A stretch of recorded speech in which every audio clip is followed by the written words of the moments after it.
ஒருவேளை அவருடைய டிபார்ட்மெண்ட்டு சரியாக செய்ய முடியல, அதனால் சாரி சொல்லியிருந்தா கூட பரவாயில்ல. இவ்வளவும் செஞ்சது கூட பெரிய விஷயம் கிடையாது. ஆனால் இதுக்கு மேலே ஒரு தப்பு பண்ணியிருக்காங்க. இதுவரையிலும் யாருக்கும் தெரியாது.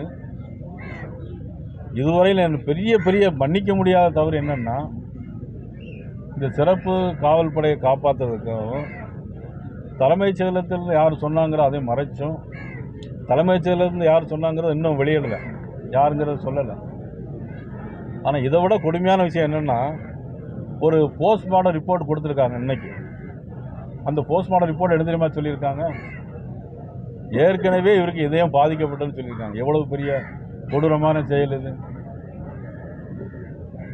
ஏற்கனவே இந்த அடிப்பட்ட காயங்கள்லாம் 2 நாளைக்கு முன்னாடியே அந்த காயம் இருக்குது அப்படின்னு சொல்லியிருக்காங்க போஸ்ட்மார்ட்டம் ரிப்போர்ட்டில். இதை முதலமைச்சர் தெளிவுபடுத்த வேண்டும். பொதுமக்கள் இதை புரிந்து கொள்ள வேண்டும். காவல் நிலையத்திலிருந்து வெளியே தூக்கிட்டு போய் அடிச்சிருக்காங்க, கடத்தி கொண்டு போய் அடிச்சிருக்காங்க.